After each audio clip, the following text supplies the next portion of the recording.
Hi, my name is Shane, and this is day 3 of week 14 in the Bible in a Year Live Chronological Project podcast. We'll continue in the book of Judges today. I think we have one more day in Judges, that will be tomorrow, and then we'll continue in First Samuel for a while and then start to pick up the Psalms by early next week. Today, we're reading the story of Samson, and it is in Judges 13 to 15. May the Lord direct us to something new about who He is, that we can love Him more with our lives and worship Him and glorify Him with everything that we do. Let's dive into today's reading. Judges chapter 13, Samson's birth, from the New English Translation.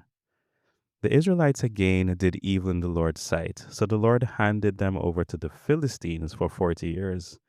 There was a man named Manoah from Zorah, from the Danite tribe. His wife was infertile and childless. The angel of the Lord appeared to the woman and said to her, "You are infertile and childless, but you will conceive and have a son. Now be careful. Do not drink wine or beer, and do not eat any food that will make you ritually unclean. Look, you will conceive and have a son. You must never cut his hair, for the child will be dedicated to God from birth. He will begin to deliver Israel from the power of the Philistines." The woman went and said to her husband, "A man sent from God came to me. He looked like God's angel. He was very awesome. I did not ask him where he came from, and he did not tell me his name. He said to me, 'Look, you will conceive and have a son. So now do not drink wine or beer, and do not eat any food that will make you ritually unclean. For the child will be dedicated to God from birth till the day he dies.' Manoah prayed to the Lord, 'Please, Lord, allow the man sent from God to visit us again, so he can teach us how we should raise a child who will be born.' God answered Manoah's prayer. God's angel visited the woman again while she was sitting in the field, but her husband Manoah was not with her. The woman ran at once and told her husband, 'Come quickly, the man who visited me the other day has appeared to me.' So Manoah got up and followed his wife. When he met the man, he said to him, 'Are you the man who spoke to my wife?' He said, 'Yes.' Manoah said, 'Now when your announcement comes true, how should the child be raised, and what should he do?' The angel of the Lord told Manoah, 'Your wife should pay attention to everything I told her. She should not drink anything that the grapevines produces. She must not drink wine or beer, and she must not eat any food that will make her ritually unclean. She should obey everything I commanded her to do.' Manoah said to the angel of the Lord, 'Please stay here a while, so we can prepare a young goat for you to eat.' The angel of the Lord said to Manoah, 'If I stay, I will not eat your food. But if you want to make a burnt sacrifice to the Lord, you should offer it.' He said this because Manoah did not know that he was the angel of the Lord. Manoah said to the angel of the Lord, 'Tell us your name, so we can honor you when your announcement comes true.' The angel of the Lord said to him, 'You should not ask me my name, because you cannot comprehend it.' Manoah took a young goat and a grain offering and offered them on a rock to the Lord.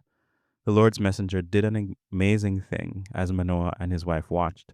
As the flame went up from the altar toward the sky, the angel of the Lord went up in it while Manoah and his wife watched. They fell face down to the ground. The angel of the Lord did not appear again to Manoah and his wife. After all this happened, Manoah realized that the visitor had been the angel of the Lord.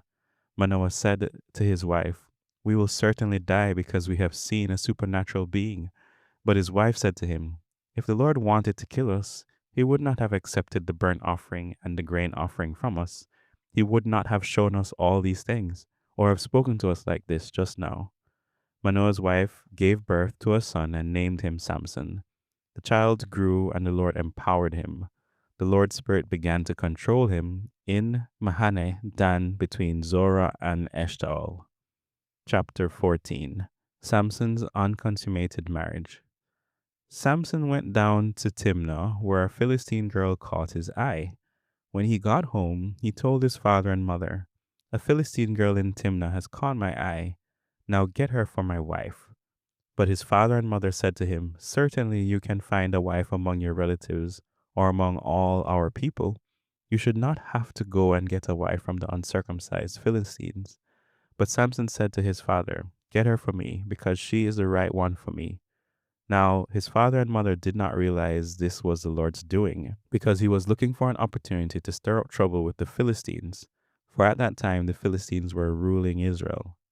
Samson went down to Timnah.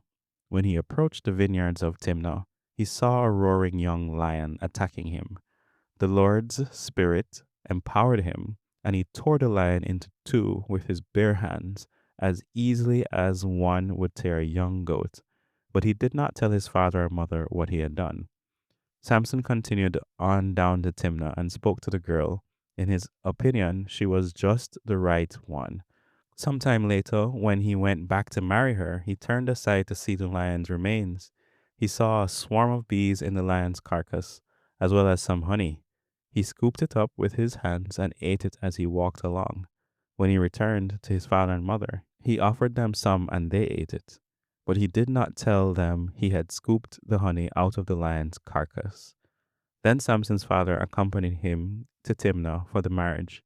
Samson hosted a party there, for this was customary for bridegrooms to do. When the Philistines saw he had no attendants, they gave him 30 groomsmen who kept him company. Samson said to them, "I will give you a riddle. If you really can solve it during the 7 days the party lasts, I will give you 30 linen robes and 30 sets of clothes. But if you cannot solve it, you will give me 30 linen robes and 30 sets of clothes." They said to him, "Let us hear your riddle." He said to them, "Out of the one who eats came something to eat. Out of the strong one came something sweet."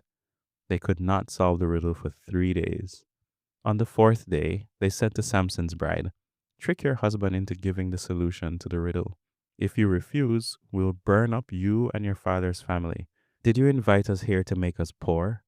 So Samson's bride cried on his shoulder and said, "You must hate me. You do not love me. You told the young men a riddle, but you have not told me the solution." He said to her, "Look, I have not even told my father or mother. Do you really expect me to tell you?" She cried on his shoulder until the party was almost over. Finally, on the seventh day, he told her because she had nagged him so much. Then she told the young men the solution to the riddle. On the seventh day, before the sun set, the men of the city said to him, "What is sweeter than honey? What is stronger than a lion?" He said to them, "If you had not plowed with my heifer, you would not have solved my riddle." The Lord's Spirit empowered him. He went down to Ashkelon and killed 30 men. He took their clothes and gave them to the men who had solved the riddle. He was furious as he went back home. Samson's bride was then given to his best man. Chapter 15. Samson versus the Philistines. Sometime later, during the wheat harvest, Samson took a young goat as a gift and went to visit his bride. He said to her father, "I want to sleep with my bride in her bedroom." But her father would not let him enter. Her father said, "I really thought you absolutely despised her, so I gave her to your best man. Her younger sister is more attractive than she is. Take her instead." Samson said to them, "This time I am justified in doing the Philistines harm." Samson went and captured 300 jackals and got some torches. He tied the jackals in pairs by their tails and then tied a torch to each pair. He lit the torches and set the jackals loose in the Philistines' standing grain. He burned up the grain heaps and the standing grain, as well as the vineyards and olive groves. The Philistines asked, "Who did this?" They were told, "Samson, the Timnite son-in-law," because the Timnite took Samson's bride and gave her to his best man. So the Philistines went up and burned her and her father. Samson said to them, "Because you did this, I will get revenge against you before I quit fighting." He struck them down and defeated them. Then he went down and lived for a time in the cave in the cliff of Etam. The Philistines went up and invaded Judah. They arrayed themselves for battle in Lehi. The men of Judah said, "Why are you attacking us?" The Philistines said, "We have come up to take Samson prisoner, so we can do to him what he has done to us." So 3,000 men of Judah went down to the cave in the cliff of Etam and said to Samson, "Do you not know that the Philistines rule over us? Why have you done this to us?" He said to them, "I have only done to them what they have done to me." They said to him, We have come down to take you prisoner, so we can hand you over to the Philistines. Samson said to them, Promise me you will not kill me. They said to him, We promise. We will only take you prisoner and hand you over to them. We promise not to kill you. They tied him up with 2 brand new ropes and led him up from the cliff. When he arrived in the high, the Philistines shouted as they approached him, but the Lord's Spirit empowered him. The ropes around his arms were like flax dissolving in fire, and they melted away from his hand. He happened to see a solid jawbone of a donkey. He grabbed it and struck down 1,000 men. Samson then said, With the jawbone of a donkey, I have left them in heaps.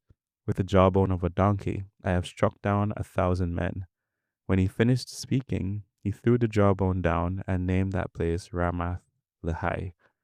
He was very thirsty, so he cried out to the Lord and said, You have given your servant this great victory, but now must I die of thirst and fall into the hands of these uncircumcised Philistines?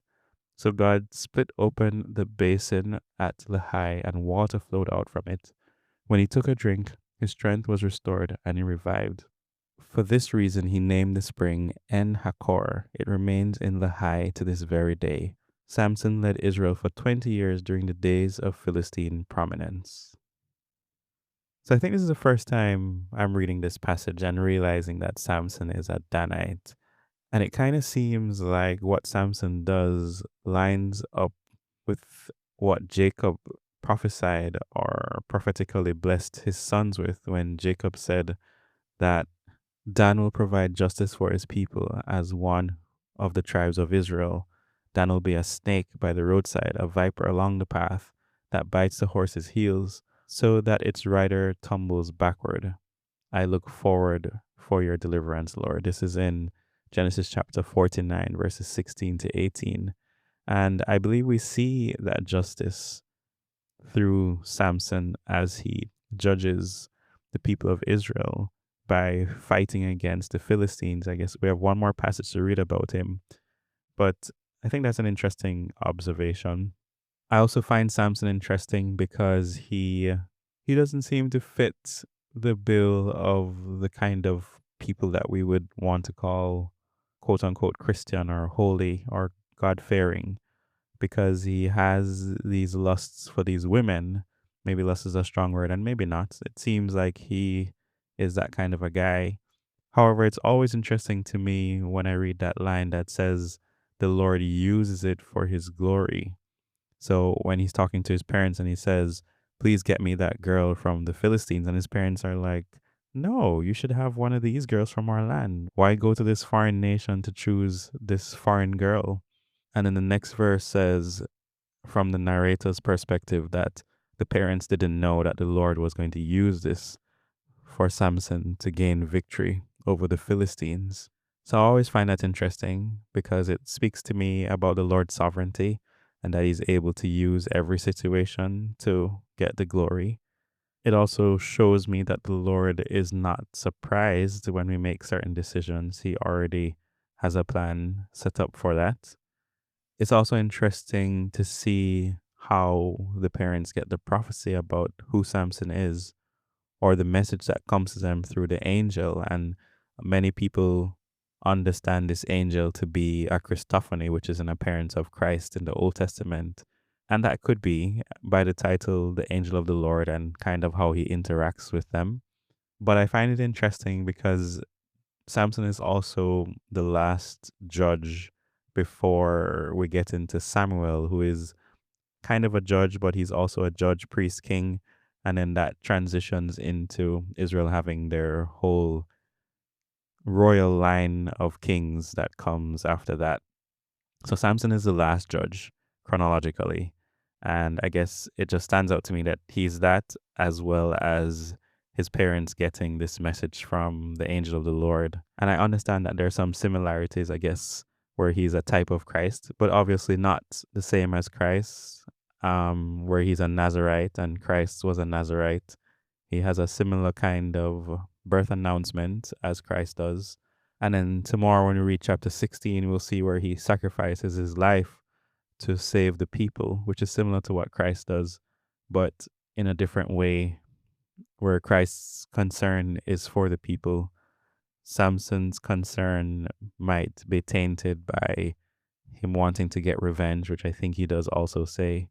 And then Christ is sinless, and Samson, we see him go through struggles with sin. Either way, God is sovereign, and we are otherwise, and God uses us for his glory. And that's an amazing thing. I'm happy to be used by the Lord for his glory. I pray that we will all be happy to be used by the Lord for his glory, which I believe has everything to do with saving his people.